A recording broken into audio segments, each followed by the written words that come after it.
오늘 말씀을 나누도록 하겠습니다. 말씀 제목은 여호와의 날이라는 말씀 제목입니다. 여호와의 날 많이 들어보셨잖아요. 여호와의 날 하면은 주의 날 이렇게 말씀하기도 합니다. 그 여호와의 날은 이제 성경적으로 성서적으로 이제 어떤 의미를 가지고 있냐면 하나님의 나라가 완성되는 말일을 가르치는 종말적인 단어라고 합니다. 근데 그 여호와의 날은 또 이중적인 성격을 가졌다고 봅니다. 종말적인 단어로 일단 말씀을 드리자면 여호와의 날은 심판이 있고 하나님의 은혜, 구원하심이 있는 날이에요. 믿지 않는 자들에게는 멸망이 있고 심판이 있을 것이고 믿는 자들에게는 회복과 신원하심과 이와 같은 은혜를 받는 구원의 날입니다. 그래서 이런 이중적인 성격을 가지고 있는 날을 여호와의 날, 주의 날 이렇게 보고 있습니다. 제가 오늘 말씀을 함께 나눌 요엘서는 종말론적인 단어를 가지고 있는 그 여호와의 날의 의미가 굉장히 짙은 그런 성경 부분이에요. 요엘서예요. 근데 주님의 공중강림이라든가 지상재림에 대해서는 목사님을 통해서 너무나도 잘 듣고 계시잖아요. 그래서 이 시간에 저는 그 요엘서를 가지고 이 시점을 살고 있는 저희가 어떻게 여호와의 날을 맞이해야 되는지 그것을 한번 비교해서 나눠보려고 합니다. 본문 말씀은 요엘 1장 15절과 요엘 2장 21절인데요. 요엘 1장 15절을 먼저 함께 봉독하겠습니다. 시작. 오라 그날이여 여호와의 날이 가까웠나니 곧 멸망같이 걷는 자에게로서 이르리로다. 아멘. 요엘 2장 21절 다 같이 봉독하겠습니다. 시작. 땅이여 두려워 말고 기뻐하며 즐거워할지어다. 여호와께서 큰 일을 행하셨음이로다. 아멘. 자, 제가 지금 이 두 구절을 비교를 해서 본문 말씀으로 잡아봤는데요. 첫 번째 말씀은 멸망이 전능자에게로부터 오는 날이 여호와의 날이다. 자, 두 번째 본문 말씀은 그 날이 여호와께서 큰 일을 행하신 날인데 너희는 기뻐하고 즐거워하라 라고 하면서 이중적인 성격을 가지고 있어요. 우리는 요엘 2장 21절의 후자에 말씀드렸던 본문 말씀처럼 우리는 그날에 기뻐하고 즐거워하게 되실 것입니다. 요엘서 1장에 나오는 여호와의 날은 애굽에 내렸던 재앙을 연상케 하는 메뚜기 재앙에 대해 말씀을 하시면서 이스라엘에 대한 심판을 메뚜기 재앙으로 표현하며 더 나아가 그들을 향한 하나님의 마음을 알리고 있는 것을 1장에서 볼 수가 있습니다. 메뚜기 재앙하면은 기억나시는 게 애굽인들에게 내린 10재앙 중에 8번째 재앙이에요. 근데 요엘에서는 이 메뚜기 재앙을 똑같지는 않지만 유사하게 메뚜기 재앙이라고 표현을 하시면서 이 재앙이 애굽에게 내린 게 아니라 이스라엘에게 내린 재앙이에요. 그래서 이스라엘의 멸망을 의미하는 재앙으로 메뚜기 재앙을 표현하고 계십니다. 이스라엘의 죄로 인해 그들이 황폐케 됨을 말씀하시는 내용이 바로 이 메뚜기 재앙의 내용입니다. 요엘 1장 4절에서 10절을 개역개정으로 한 절 한 절 교독하도록 하겠습니다. 제가 먼저 읽습니다. 팥중이가 남긴 것을 메뚜기가 먹고 메뚜기가 남긴 것을 느치가 먹고 느치가 남긴 것을 황충이 먹었도다. 너희는 깨어 울지어다. 포도주를 마시는 자들아 너희는 울지어다. 이는 단 포도주가 너희 입에서 끊어졌음이니 다른 한 민족이 내 땅에 올라왔음이로다. 그들은 강하고 수가 많으며 그 이빨은 사자의 이빨 같고 그 어금니는 암사자의 어금니 같도다. 그들이 내 포도주를 멸하며 내 무화과 나무를 긁어 맑게 벗겨서 버리니 그 모든 가지가 하얗게 되었도다. 너희는 처녀가 어렸을 때 약혼한 남자로 말미암아 굵은 배로 동이고 애곡함같이 할지어다. 소재와 전제가 여호와의 성전에서 끊어졌고 여호와께 수종들은 제사장은 슬퍼하도다. 밭이 황무하고 토지가 마르니 곡식이 떨어지며 새 포도주가 말랐고 기름이 다하였도다. 아멘. 자, 이 내용은 이스라엘에게 내린 그 멸망의 내용을 이 황폐함으로 말씀을 드린 건데요. 처음에 4절에 읽었던 팥중이가 남긴 것을 메뚜기가 먹고 메뚜기가 남긴 것을 느치가 먹고 느치가 남긴 것을 황충이 먹었다 하는데 여기서 나오는 팥중이, 메뚜기, 느치 그리고 황충은 다 메뚜기과에 속합니다. 다 메뚜기예요. 그러니까 메뚜기가 와서 먹었는데 남았어. 또 메뚜기 와서 또 먹었어. 남은 걸 또 메뚜기가 와서 또 먹었네요. 남긴 걸 메뚜기가 또 먹었어요. 4번이나 메뚜기가 와서 먹었다는 거예요. 자, 이것은 그만큼 이스라엘이 남은 것이 하나도 없이 다 멸망했다, 황폐해져 버렸다라는 것을 강조하기 위해서 하신 말씀으로 보시면 좋으실 것 같습니다. 이들에게 왜 이와 같은 재앙이 임하였는지 구체적인 죄에 대해서는 이 요엘서에서는 나타나고 있지는 않습니다. 근데 이스라엘의 멸망을 불러온 죄에 대해서는 다른 선지서들을 통해서 확인할 수 있습니다. 그러니까 이스라엘의 죄가 뭐냐면 첫째, 하나님의 언약을 어겼잖아요. 언약을 어기고 이방 여자와 결혼을 하게 됩니다. 또 이방 여자와 결혼하다 보니까 자연히 이방신이 들어옵니다. 자, 이방신이 들어오니까 신상이 생기게 되죠. 신상이 생기니까 하나님의 성전이 더럽혀지기 시작을 합니다. 하나님의 성전이 더럽혀지니까 제사장도 아울러 더럽혀지고 패역한 죄를 짓게 됩니다.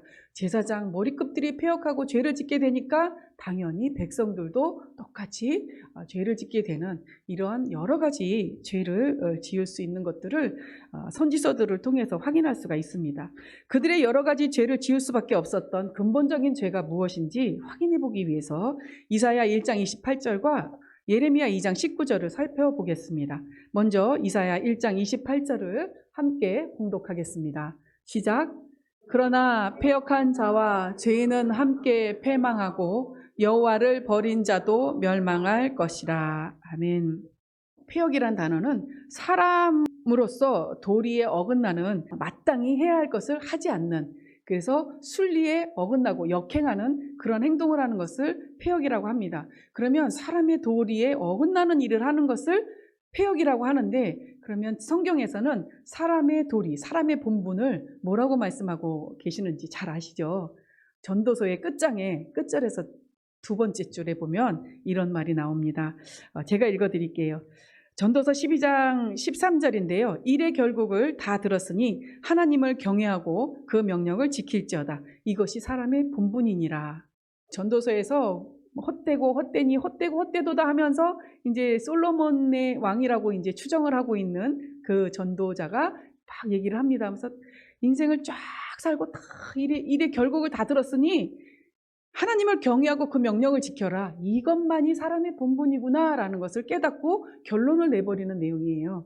그러면 사람의 본분은 하나님을 경외하는 것입니다. 그럼 패역한 자는 뭐라고요? 하나님을 그럼 경외하지 않은 자예요. 그럼 하나님을 경외하지 않은 자는 패망하고 여호와를 버린 자도 멸망할 것이다 라고 이사야 1장 28절에는 말하고 있는 것입니다. 그러면 예레미야 2장 19절을 함께 봉독하시면서 동일한 내용을 한번 확인해 보도록 하겠습니다. 시작. 내 악이 너를 징계하겠고 내 패역이 너를 책할 것이라. 그런즉 내 하나님 여호와를 버림과 내 속에 나를 경외함이 없는 것이 악이요 고통인 줄 알라. 주 만군의 여호와의 말이니라. 아멘.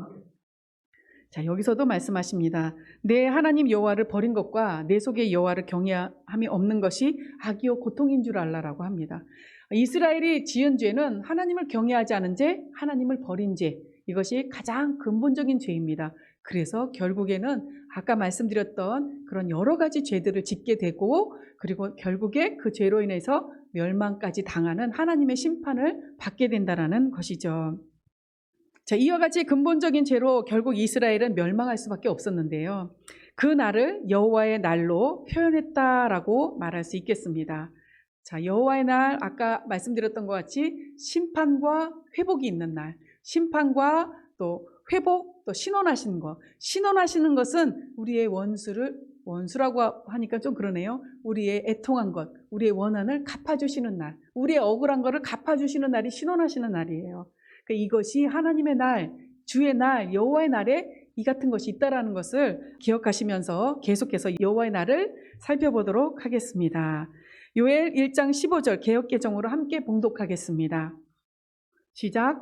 슬프다 그날이여 여호와의 날이 가까웠 곧 멸망같이 전능자에게로부터 이르리로다. 아멘. 자, 이 동일한 구절을 현대인의 성경으로 한 번 더 읽어보도록 하겠습니다. 시작. 아, 무서운 날이여 여호와의 날이 가까웠으니 전능자가 보내실 파멸의 날이다. 아멘. 네, 처음에 개역개정으로 읽으셨을 때는 이 여호와의 날이 가까웠으니 멸망같이 전능자로부터 이르리로다. 멸망을 여호와께서 보내셨다라는 거예요. 그러니까 이 여호와의 날을 주관하시는 분은 하나님, 여호와 하나님이시다라는 것을 강조하고 있으신 것이죠. 현대인의 성경에서는 전능자가 보내실 파멸의 날이다 강조하십니다. 전능자가 이 날을 보내셨다라는 거예요. 파멸을 보내셨다라는, 심판을 보내셨다라는 거예요. 그래서 이 여호와의 날도, 이 심판의 날도 주권자는 여호와 하나님이시다라는 것을 강조하고 계시는 부분입니다. 자, 여호와의 날이 이스라엘의 멸망을 나타내기도 하지만 요엘 2장 3장에서는 미래에 우리에게 닥칠 여호와의 날을 비유로 계속 말씀하시면서 그 전에 여호와의 날이 이르기 전에 회개하고 돌이키라고 말씀하십니다. 그러면서 너희는 슬피 울라, 내게 부르짖으라, 여호와의 날이 가까웠다, 임박했다라고 하시며 그 날을 주관하시는 이가 바로 나 여호와 하나님임을 방금 전에 읽으셨던 말씀처럼 명확하게 말씀하시고 강조하시면서 여호와의 날에 대해 계속해서 상세히 묘사합니다. 요엘 2장 11절 개역개정으로 함께 봉독하겠습니다. 시작. 여호와께서 그의 군대 앞에서 소리를 지르시고 그의 진영은 심히 크고 그의 명령을 행하는 자는 강하니 여호와의 날이 크고 심히 두렵도다. 당할 자가 누구이랴. 아멘. 자, 이와 같이 말씀하시면서 여호와의 날이 이르기 전에 회개함으로 돌아오라고 하십니다. 여기서 말씀하시는 이 여호와의 날은 주님의 지상 재림 직전에 있는 그 날이라고 보시면 됩니다. 근데 제가 이 수요 예배 시간에 말씀드리고 싶은 건 이 여호와의 날을 그 주님이 지상 재림하시는 그 날로 표현하기보다는 이스라엘의 죄악으로 인해서 멸망을 받을 수밖에 없었던 그 여호와 날로 비유를 해보고요. 또 우리에게 날마다 여호와의 날로 여길 수 있는 그 날로 비유를 해보도록 하겠습니다. 자, 심히 크고 두려운 여호와의 날을 당할 자가 없다고 말씀하시면서 반면에 하나님께 돌아가겠다는 이 마음의 증거인 중심의 회개가 일어날 때 하나님의 긍휼하심과 하나님의 회복시키심은 그에 못지않게 놀라운 부분을 말씀하시고 계십니다. 요엘 2장 12절 14절을 보시면서 확인해 보도록 하겠습니다. 제가 먼저 읽도록 하겠습니다. 여호와의 말씀에 너희는 이제라도 금식하고 울며 애통하고 마음을 다하여 내게로 돌아오라 하셨나니 너희는 옷을 찢지 말고 마음을 찢고 너희 하나님 여호와께로 돌아올지어다. 그는 은혜로우시며 자비로우시며 노하기를 더디하시며 인애가 크시사 뜻을 돌이켜 재앙을 내리지 아니하시나니 주께서 혹시 마음과 뜻을 돌이키시고 그 뒤에 복을 내리사 너희 하나님 여호와께 소제와 전제를 드리게 하지 아니하실는지 누가 알겠느냐. 아멘. 자, 이 부분에 보면 하나님의 긍휼하심과 하나님의 회복시키시기를 원하시는 하나님의 마음을 느낄 수가 있습니다. 그 여호와께서 이제라도 금식하고 울며 애통하고 마음을 다 내게로 돌이키라고 합니다. 그리고 옷을 찢지 말고 마음을 찢고 내게로 돌아오라고 말씀을 하십니다. 여기서 우리는 하나님의 성품도 또한 정확히 알 수 있습니다.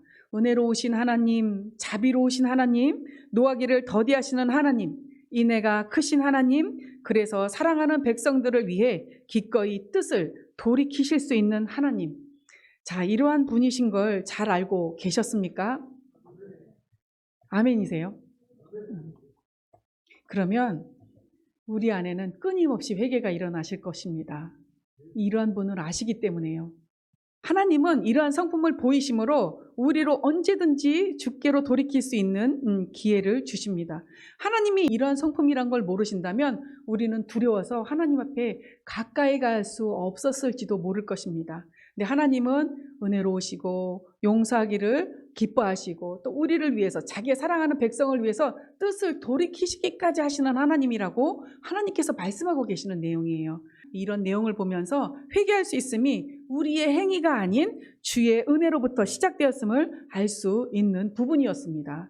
자, 우리가 회개함으로 죄사함을 받고 정결함을 얻으면 기쁘고 깨끗함을 얻은 것으로 만족합니다. 근데 사실상 우리가 회개하기에 앞서 먼저 알아야 될 것은 하나님의 이러한 마음을 먼저 알고 그 마음을 의지해서 회개를 하신다면 정말 우리의 중심이 이전보다 더 겉으로 드러나는 그런 행위적인 회개가 아니라 마음을 찢는 회개가 더 쉽게 될 수 있으리라 저는 여겨집니다. 이 하나님의 마음, 정말 그 중심에 사랑하는 백성을 위해서 그 백성이 언제라도 돌이키고 당신께로 돌아오면 당신이 계획하신 바도 바꾸실 수 있는 그러한 놀라우신 하나님의 사랑이 있다는 것을 염두에 두시고 하나님 앞에 마음을 찢으면서 회개하며 나아가신다면 우리 마음 안에 있는 정결함은, 하나님을 닮아 나아가는 그 마음은 이전보다 더욱더 커지고 쉽게 성장할 수 있으리라 믿습니다. 자, 우리의 회개는 어떻습니까? 마음을 찢는 회개가 아니라 옷을 찢는 회개에 그치지는 않습니까? 진정한 마음을 찢는 회개를 한다면 긍휼하신 하나님의 은혜로 죄의 자리에서 떠나 언제든지 우리 주께로 돌아갈 수 있을 것입니다. 돌아간 그 자리에서 주님과 동행하시길 바랍니다. 자, 죄로 인해 마음을 찢으며 애통함으로 부르짖고 회개함으로 하나님께 돌이킬 때에 하나님은 자기 마음을, 당신의 마음을 우리에게 보이십니다. 요엘 2장 18절 개역 개정 함께 봉독하겠습니다. 시작. 그때에 여호와께서 자기의 땅을 극진히 사랑하시어 그의 백성을 불쌍히 여기실 것이라. 아멘. 자, 그때에 어떠할 때예요? 우리가 하나님께로 돌이킬 때, 마음을 찢고 울며 부르짖으며 애통하며 하나님께 나아갈 때에, 우리가 도저히 해결되지 않는 죄로 인하여 나아갈 때에, 우리 안에 해결되지 않는 죄가 있는데 우리는 너무 쉽게 십자가의 보혈을 의지하면서 육적인 마음으로 그냥 주님이 나를 보혈로 정결케 하셨으니까 난 이제 씻김 받은 거야 하면서 그냥 손쉽게 생각하고 지나가 버리는 일은 있지 않은지 돌아보셔야 될 것 같습니다. 그렇다면 그 죄는 반복되어집니다. 우리 안에서 반복되어진다는 것이죠. 왜냐하면 마음을 찢지 않았기 때문이에요. 애통하며 울라라고 말씀하십니다. 울며 애통하며 내게 나오라. 근데 이제는 구약은 그랬겠죠라고 하시지만 예수 그리스도로 말미암아 우리가 회개함을 얻고 정결함을 얻는 그 과정도 반드시 우리에게는 애통함이 있으셔야 합니다. 그 이겨지지 않는, 찢겨지지 않는 듯한 그런 느껴지는 죄와 반복되어지는 죄로 인해서 애통하시고 우시기 바랍니다. 마음을 찢으시길 바랍니다. 그러면 하나님께서 돌이키는 마음을 보시고 하나님께서 이와 같은 마음을 보이신다라는 거예요. 어떤 마음이요? 극진히 사랑하시고 불쌍히 여겨주신다는 거예요. 불쌍히 여겨주시기에 그 긍휼하심 까닭에 하나님의 사랑을 느끼고 하나님의 그 사랑 까닭에 우리 마음이 변화되어지는 거예요. 자, 그리고 이와 같은 마음으로 우리를 회복시키십니다. 자, 2장 지금 읽었던 18절 이후에는 그 회복의 내용도 나옵니다. 제가 간략하게 말씀드리도록 하겠습니다. 응답하여 이르시기를 내가 너희에게 곡식과 새 포도주와 기름을 주리니 너희가 이로 인하여 흡족하리라. 다시는 너희로 열국 중에 욕을 당하지 않게 할 것이며 이스라엘을 괴롭힌 군대를 쫓아내고 다시는 괴롭히지 못하게 하겠다. 또 너희를 위하여 비를 내리시되 이른 비를 너희에게 적당하게 주시리니 이른 비와 늦은 비가 전과 같을 것이라. 너희에게 보낸 큰 군대 곧 메뚜기와 늑과 황충과 팥종이에 먹은 횟수대로 너희에게 갚아주겠다. 라는 회복의 내용도 말씀을 해주세요. 자, 이 내용을 보면 이 내용도 주님의 지상재림의 때라라고 보시면 되세요. 근데 제가 이 시간에 말씀드리고 싶은 건 주님의 지상재림 그 때가 아니라 이스라엘 백성이 돌이켰을 때 어떤 복을 얻었는지, 또 우리가 회개하고 돌이킬 때 어떤 복을 얻게 될지 저는 그 말씀을 나누고 싶은 것입니다. 그러면 여기서 쫙 보면 이전 걸 다 회복시키세요. 황폐했던 그곳에 곡식과 새 포도주를 다 채워주시고, 그리고 우리를 괴롭혔던 원수마귀도 다 쫓아주시고, 다시는 우리를 괴롭히지 못하게 하시고, 누구 까닭에? 예수 그리스도 까닭에. 그분 안에 들어가면 그분 까닭에 원수마귀가 우리를 어찌하지 못한다는 거예요. 그리고 손도 대지 못한다는 거예요. 그리고 우리가 원수마귀로 하여금 조롱당하지도 않고 비방당하지도 않는다는 것입니다. 그리고 메뚜기와 늑과 황충과 팥중이 먹은 횟수도로 다 갚아주겠다. 이전 것도 다 갚아줄게 라고 회복의 메시지를 보여주셨습니다. 사실 이스라엘에게 내린 재앙, 곧 그들의 멸망은 그들이 하나님을 경외치 않고 하나님을 떠남으로 말미암아 지은 여러 가지 패역한 죄악으로 다가온 재앙이었습니다. 우리에게 다가온 재앙은 우리의 죄 때문인 걸 인정하셔야 됩니다. 그러니까 우리 죄로 인해서 오는 재앙일 수도 있고, 우리로 하여금 믿음 안에서 성장시키기 위한 시험과 환난과 연단일 수도 있어요. 두 가지예요. 죄 때문에 겪는 시험과 환난과 연단이고, 재앙을 제가 연단으로 비유를 하겠습니다. 그런 걸 수도 있고, 아니면 애매히 고난을 당하는, 우리의 믿음을 성장시키기 위한 연단일 수도 있어요. 근데 사실 여기서 말하는 이스라엘의 멸망은 이스라엘의 죄 때문이에요. 그 죄악으로 인해 다가온 재앙이었는데, 방금 전에 말씀드렸던 하나님께서 회복을 약속해 주시는 내용 중에 유독 제 마음에 더 큰 감동으로 느껴진 구절이 있었습니다. 그 구절은 요엘 2장 25절인 제가 지금 말씀드린 내가 전에 너희에게 보낸 큰 군대 곧 메뚜기와 느치와 황충과 팥중이가 먹은 횟수대로 너희에게 갚아주리니 라는 이 구절입니다. 자, 죄로 인해 마음을 찢으며 애통함으로 부르짖고 회개함으로 하나님께 돌이킨다면 하나님은 그 죄를 기억하시지 않으신다는 내용을 품고 있는 것 같았습니다. 하나님은 때때로 열국을 통해 이스라엘을 징계하시고 결국엔 바벨론에 의해 멸망당하게 되지만, 멸망이라는 그 결과는 이스라엘의 죄 때문이었기 때문에 굳이 범죄했던 그것으로 멸망했던 그 시간에 겪었던 것을 갚아주지 않아도 될 것 같은 거예요. 그들의 죄 때문에 싹 황폐해진 거잖아요. 4종류의 메뚜기 떼가 와가지고 다 먹어버린 거잖아요. 근데 그러면 그거 그냥 지나가도 될 것 같은 거예요. 제가 사람의 생각으로는. 왜 굳이 죄 때문에 겪은 걸 갚아주지? 근데 하나님은 그 시간의 것도 갚아주겠다는 거예요. 기쁘지 않으십니까? 저는 기대합니다. 제가 과거에 제 죄 때문에 연단받아서 고통받았던 것도 저는 갚아주실 줄 믿습니다. 믿으십니까? 왜냐면 여기 있잖아요. 메뚜기 다 먹어버린 것도 갚아줄게. 메뚜기가 왜 왔는데요? 죄 때문에 왔는데요? 그것도 갚아주겠다는 거예요. 그러면 이 결과는 뭐냐 하면요, 너희가 내게로 돌아오면 언제든지 나는 그 죄를 기억하지 않을 거야. 그러니까 그 연단받았을 때 그 죄를 기억하지 않으니까 내가 어떻게 보면 애매히 받은 꼴이 된 거예요. 그러니까 그걸 갚아주시겠다는 겁니다. 근데 너무너무 기뻤습니다. 받아서 기쁜 게 아니라 제 죄를 기억하시지 않는 하나님 때문에 너무 기뻤습니다. 이 다음에 우리 주님 뵐 때 제 죄가 그 앞에 낱낱이 드러날 때 얼마나 부끄럽겠습니까? 근데 회개 빨리빨리 하세요. 그러면 주님 딱 대면했을 때 안 부끄러우실 거 아니에요. 다 잊어버리시고 기억도 안 하신다 하시니까 다 갚아주시니까요. 마음을 찢어 회개함으로 돌이킨다면 그 죄악을 기억하지 않으시겠다는 겁니다. 그래서 그 고통의 시간을, 그 잃어버렸던 소유를 갚아주시겠다는 겁니다.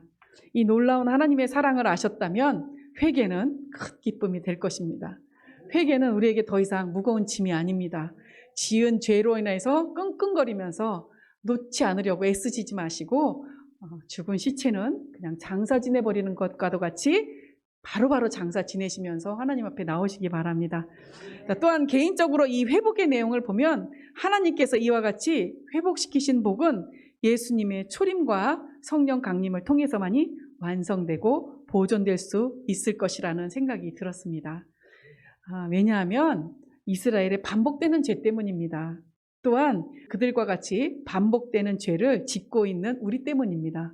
그래서 우리는 주님이 이 땅에 오시지 않으셨다면, 또 주님이 죽으시고 부활하시고 승천하셔서 성령님을 우리에게 보내주시지 아니하셨다면 이 죄, 반복되는 죄를 해결할 수가 없으셨을 거예요. 긍휼하심을 얻은 후에 또다시 반복되는 그 죄와 패역함 때문에 예수님의 초림과 성령 강림이 필요했던 것이라 여겨졌습니다. 우리는 스스로 죄를 이길 수 있는 존재가 아니기에 예수님이 오셔서 죽으심과 부활, 승천하심으로 성령을 부어주시고 그 성령 강림으로 인해 하나님의 회복시키신 모든 것을 유지할 수 있게 되는 것입니다.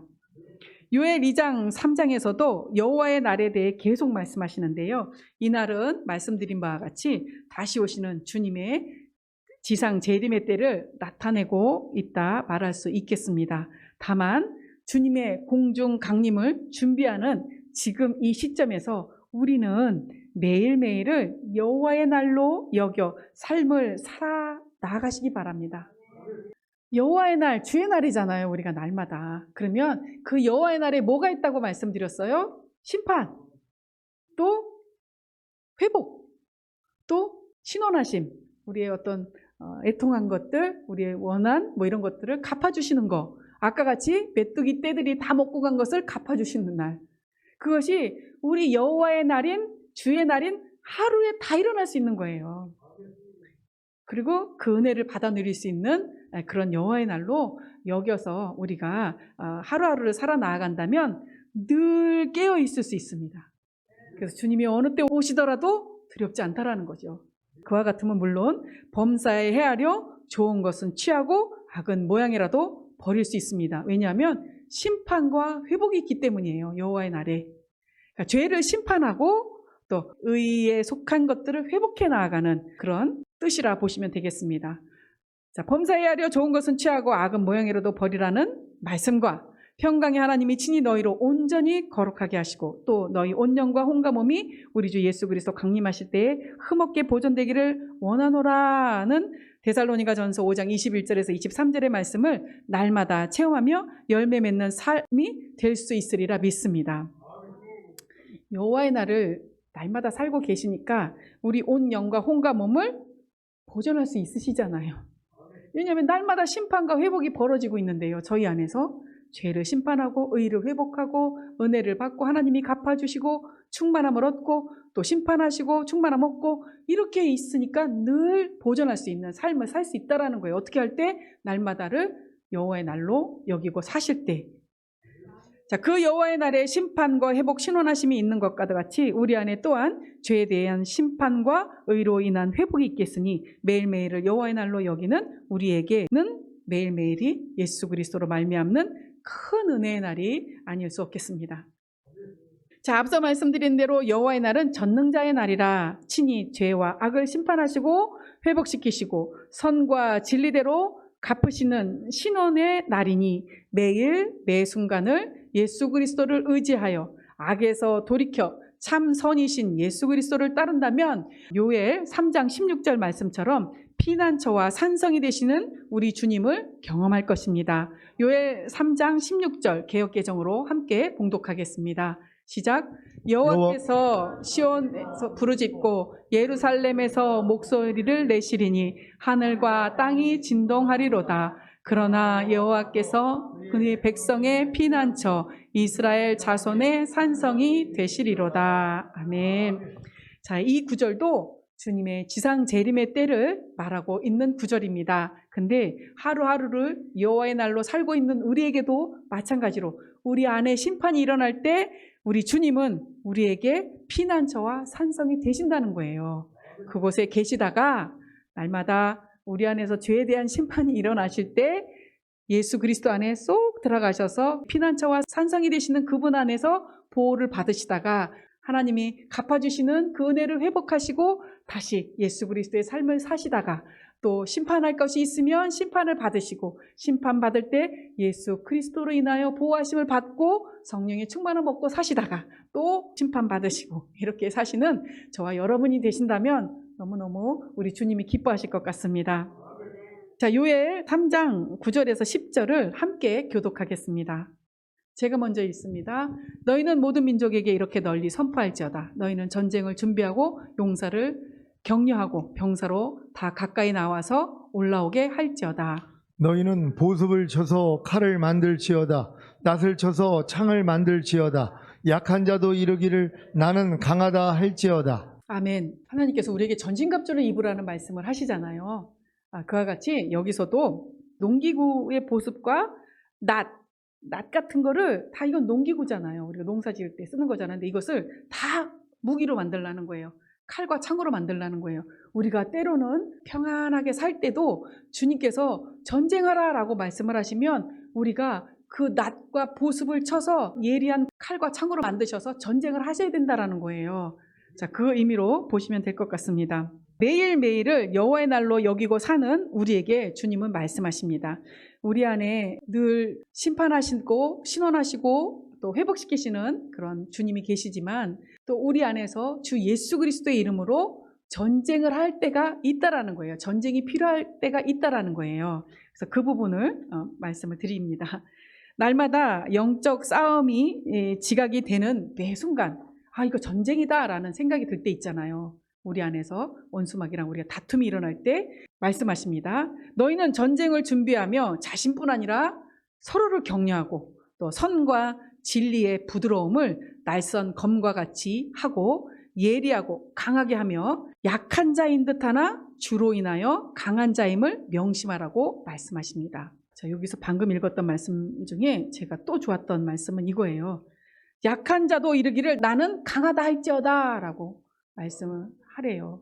이거는 물론 이것도 지상 재림의 때지만 우리는 누구 까닭에 강한 자입니까? 예수 그리스도 까닭에 강한 자이십니다. 우리는 약해요. 분명히 약합니다. 아무리 세상에서 강한 자라도 원수마귀 앞에는 약해요. 그렇지만 우리 안에 그리스도 예수가 있기 때문에 우리는 강한 자입니다. 그래서 넉넉히 승리할 수 있다라는 거죠. 그래서 강한 자임을 명심하라고 말씀하십니다. 그래서 이것은 우리로 하나님의 전신갑주를 입음으로 악한 날에 능히 대적하고 넉넉히 승리를 누리게 하시기 위함입니다. 그러므로 하나님의 전신갑주를 취하라. 이는 악한 날에 너희가 능히 대적하고 모든 일을 행한 후에 서기 위함이라는 에베소서 6장 13절의 말씀이 실제가 되는 경험을 누려야 할 것입니다. 자, 이러할 때에 그런즉 너희가 나는 내 성산 시온에 사는 너희의 하나님 여호와인 줄 알 것이라. 예루살렘이 거룩하리니 다시는 이방 사람이 그 가운데로 통행치 못하리로다는 요엘 3장 17절 말씀처럼 우리의 대적인 원수마귀는 멋대로 우리 가운데 통행하지 못할 것입니다. 자, 요엘 3장 17절 방금 읽어드렸던 이 말씀도 주님의 지상 재림의 때를 말합니다. 하지만 이 시대에 여호와의 날을 매일매일 살고 있는 우리에게도 원수마귀가 멋대로 우리 가운데 통행하지 못하게 해주실 것이다 라고 말씀하십니다. 어떠할 때요? 전쟁을 준비할 때, 그러므로 전신갑주를 입을 때, 그래서 넉넉히 대적할 수 있을 때 멋대로 우리 가운데 통행하지 못하게 할 것이다. 공중간님을 준비하는 그래서 매일매일을 여호와의 날로 여기는 우리에겐 내주 합일의 믿음 까닭에 우리의 대적이 멋대로 우리 가운데 통행하지 못할 것입니다. 우리 안에 에덴의 회복이 이루어진 것입니다. 이사야 35장 8절에서 10절 말씀을 교독함으로 말씀을 마치도록 하겠습니다. 제가 먼저 읽습니다. 거기 대로가 있어 그 길을 거룩한 길이라 일컫는 바 되리니 깨끗이 못한 자는 지나지 못하겠고 오직 구속함을 입은 자들을 위하여 있게 된 것이라. 우매한 행위는 그 길을 범치 못할 것이며 거기는 사자가 없고 사나운 짐승이 그리로 올라가지 아니하므로 그것을 만나지 못하겠고 오직 구속함을 얻은 자만 그리로 행할 것이며 여호와의 속량함을 얻은 자들이 돌아오되 노래하며 시온에 이르러 그 머리 위에 영영한 희락을 띠고 기쁨과 즐거움을 얻으리니 슬픔과 탄식이 달아나리로다. 아멘. 자, 지금 함께 읽었던 말씀과도 같이 우리 모두는 다 같이 천년왕국과 영원한 나라를 사모하시기 바랍니다. 그리고 날마다 여호와의 날로 여겨서 하나님의 은혜 가운데 늘 충만하시기를 간절히 소망합니다. 기도하시겠습니다. 말씀 생각하시면서 아버지 하나님 날마다 여호와의 날로 여겨 주의 날로 여겨 아버지 하나님의 충만한 가운데 영과 혼과 몸이 주오시는 그날까지 보존되어지는 그런 삶을 살게 해달라고 주여 한번 하시고 기도하시겠습니다.